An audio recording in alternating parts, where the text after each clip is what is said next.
Des lieurs en général. 1. Espèce des lieurs.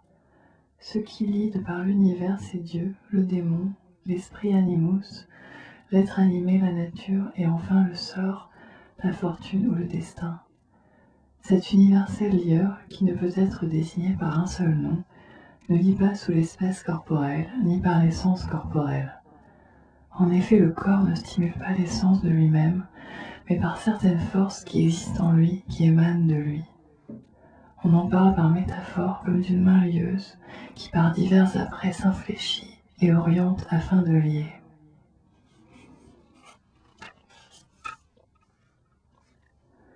Deux. Effet du lieur. Selon les platoniciens, c'est ce lieur qui vient orner la pensée de l'ordre des idées, remplir l'esprit de la chaîne des raisons et des discours harmonieux, féconder la nature de semences diverses, informer la matière en d'innombrables conditions, vivifier, adoucir, attendrir, stimuler toute chose, ordonner, engendrer, gouverner, attirer, enflammer toute chose, mouvoir, ouvrir, éclairer, purifier, satisfaire et assouvir toute chose.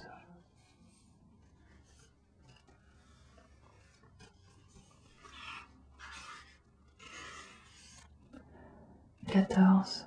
Convenance du lieur.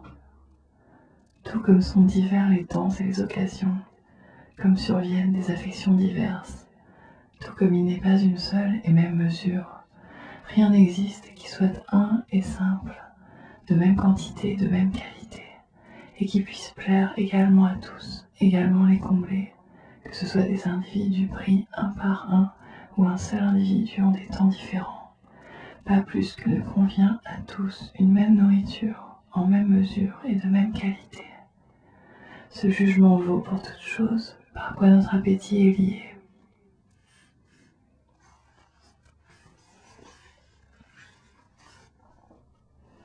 « 15. Spécificité des lieurs.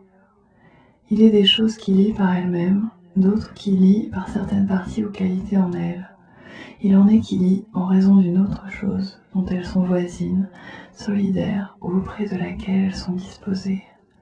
Tout comme un édifice de belle forme résulte de l'agrégat de parties informes en elles-mêmes.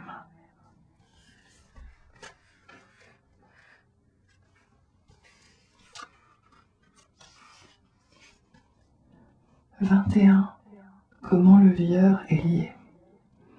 Il y a de la joie et de la gloire à lier. Cette gloire est d'autant plus grande, d'autant plus intense que ce qui se trouve lié a plus de noblesse, de mérite et d'excellence. Dans cette joie et cette gloire est sise certaines forces du lien, en vertu de laquelle le lieur aussi peut être lié à son tour par celui qui l'a lié. Les vainqueurs exaltent leur propre victoire en faisant l'éloge des vaincus, et parfois s'abusent eux-mêmes tout autant qu'ils abusent les autres. Ainsi, en amour, comme en d'autres effets, des liens dans la vie civile. Il faut être d'un naturel vil, au-delà de toute mesure, pour n'être pas reconnaissant envers celui qui vous aime, ou dont l'esprit vous est lié par quelque autre raison, s'il est estimable et remarquable.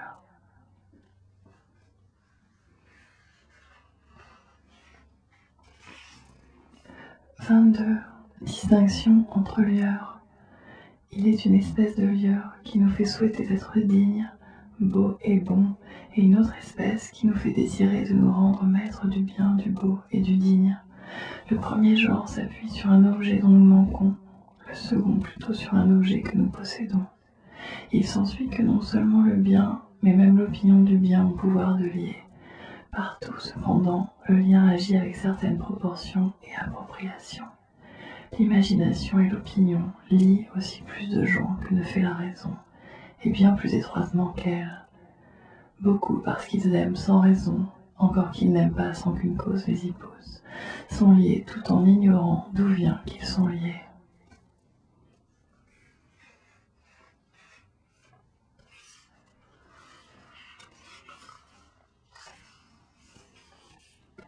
« 29. Échelle du lieur. Le lieur n'unit pas à soi une âme s'il ne l'a d'abord ravie. Il ne la ravit pas s'il ne l'a liée. Il ne la lie pas s'il ne s'est accouplé à elle.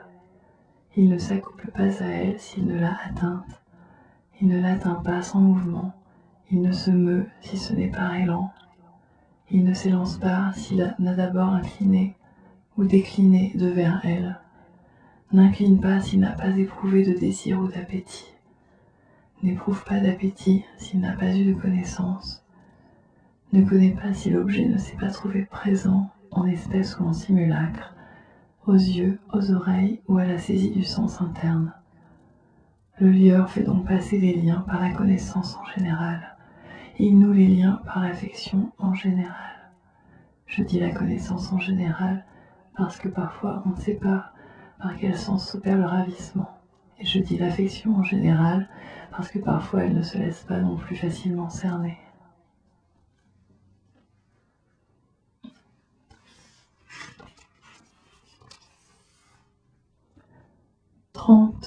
Portes par lesquelles le lieur lance l'attaque. 3 sont les portes par lesquelles le chasseur d'âmes ose lier la vue, l'ouïe et la pensée ou imagination. S'il lui arrive de pénétrer par toutes ces portes à la fois, il lie très puissamment, attache étroitement. Par la porte de l'ouïe, il entre armé de la voix et du discours, ce fils de la voix. Par la porte de la vue, il entre armé de la forme, du geste, du mouvement et de la figure appropriée. Par la porte de l'imagination, de la pensée, de la raison, il entre grâce aux mœurs et aux arts. Donc une fois accompli en premier lieu l'invasion, en second l'accouplement, en troisième la liaison, et en quatrième lieu se produira l'attraction. Par tous les sens, le lié accourt vers son lieur, et l'attachement s'accomplit au point que l'un tout entier pénètre en l'autre tout entier, ou désire ardemment y pénétrer. Il s'agit alors du lien de concupiscence. Il est aussi des liens, analogues à ceux-ci mais désagréables, dont nous traiterons quand il sera question du lien naturel, comme lorsqu'on voit le crapaud entraîner la belette par la force occulte de son souffle, le coq par son chant terrasser le lion, le muge arrêter un navire, rien qu'en le touchant, le possédé dans son délire ingurgiter le démon, l'humeur mélancolique et venteuse attirer l'incube comme un aimant.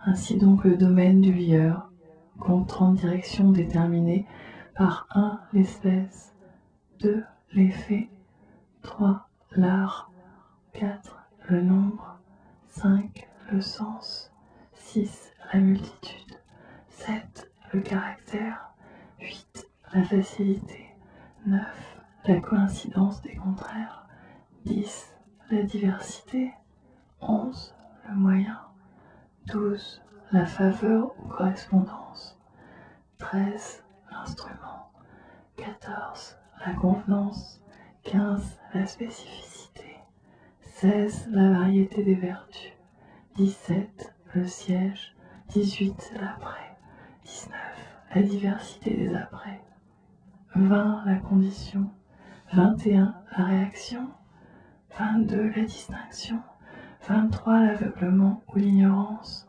24 l'habileté, 25 les armes, 26 les occasions, 27 les cieux, 28 les subterfuges, 29 l'échelle, 30 la porte.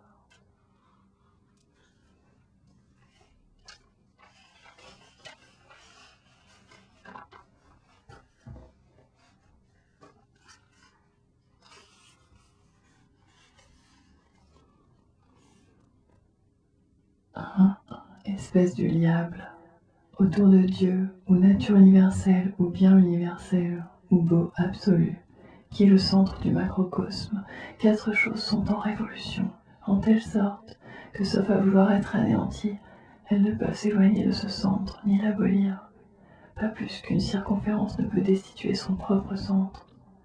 4 choses, dis-je, en révolution autour de ce qui les lie en propre, si bien qu'elles observent perpétuellement cet ordre. Pour les platoniciens, ce sont la pensée, l'âme, la nature, la matière. La pensée stable par soi-même, l'âme mobile par soi-même, la nature partie stable, partie mobile, la matière toute mobile et toute stable.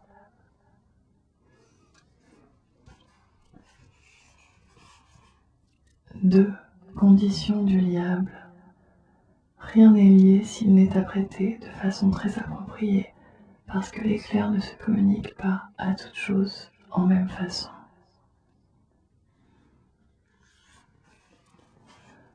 3.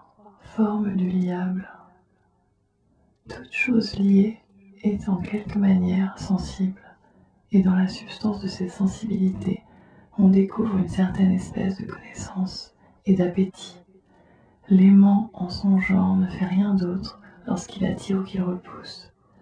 Donc, qui veut lier doit en quelque façon introduire une sensibilité dans ce qui est liable.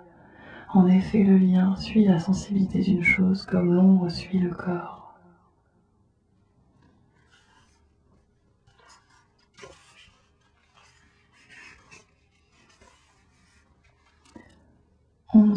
Mouvement du liable.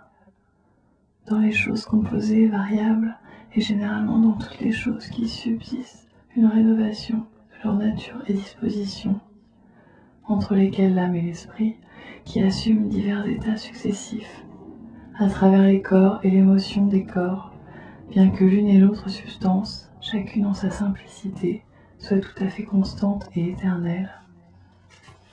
La privation lui donne un appétit, cet appétit une impulsion, cette impulsion un mouvement, et ce mouvement entraîne son déliement. Dès lors, aucun lien n'est éternel. Ce sont vicissitudes d'enfermement et de liberté, de liaison et de déliement, ou plutôt c'est la migration, depuis une espèce de lien vers une autre.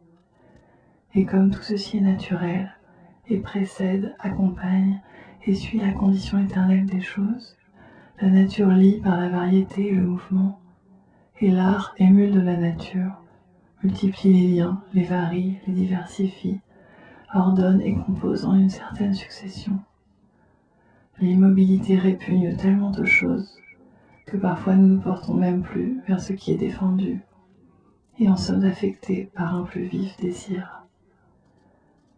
Il est naturel en effet de désirer être délié des liens, tout comme l'instant auparavant nous avons pu être assujettis par une inclination propre et spontanée.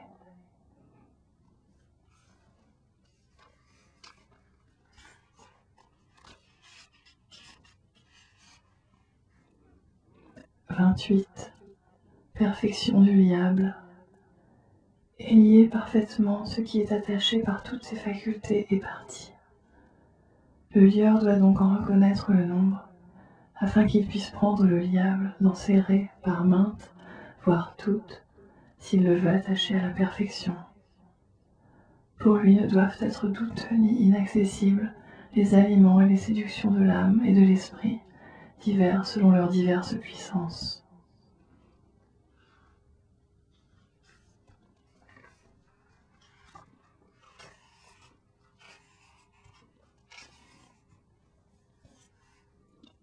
Du lien de Cupidon.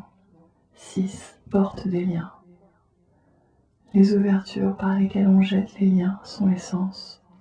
En premier lieu, la vue, en toute éminence et dignité, puis tous les autres, comme il convient selon la variété des objets et des puissances. Ainsi le toucher est lié par la douceur de la chair, l'ouïe par la musique de la voix, l'odorat par une haleine suave, l'esprit par l'harmonie des mœurs, l'intellect par la clarté des démonstrations. Par diverses fenêtres pénètrent divers liens, plus ou moins puissants sur tel ou tel. Certains se livrent avec délice à telle inclination, d'autres à telle autre, car un lien ne provient pas également de toute créature, et ne parvient pas non plus également à toute créature.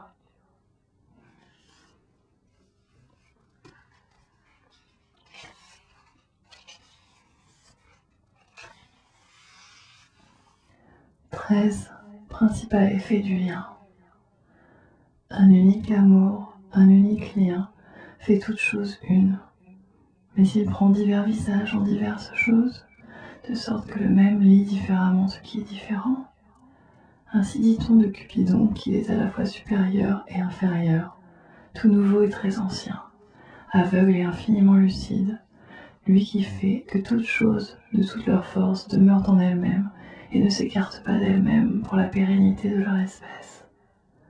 Cependant, pour la vicissitude des êtres particuliers, il fait en sorte que d'une certaine manière, individuellement, elles s'écartent d'elles-mêmes lorsque l'amant désire vivement se transporter dans l'être aimé, et que de soi-même encore elle se délie, s'entr'ouvre, s'ouvre tout grand lorsque l'amant de tout son être désire recevoir en soi et absorber l'aimé.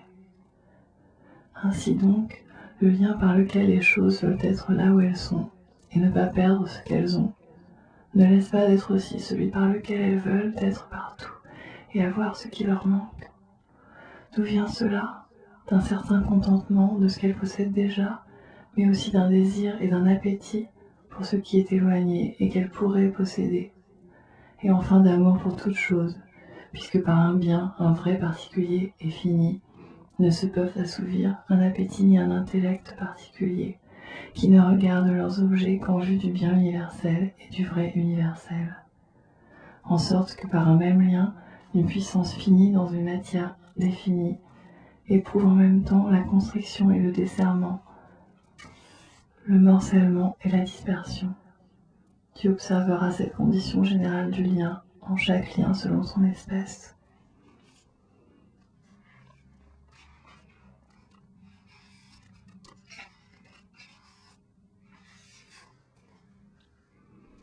« 23. Grâce des liens. Les liens font désirer les marques de la gratitude.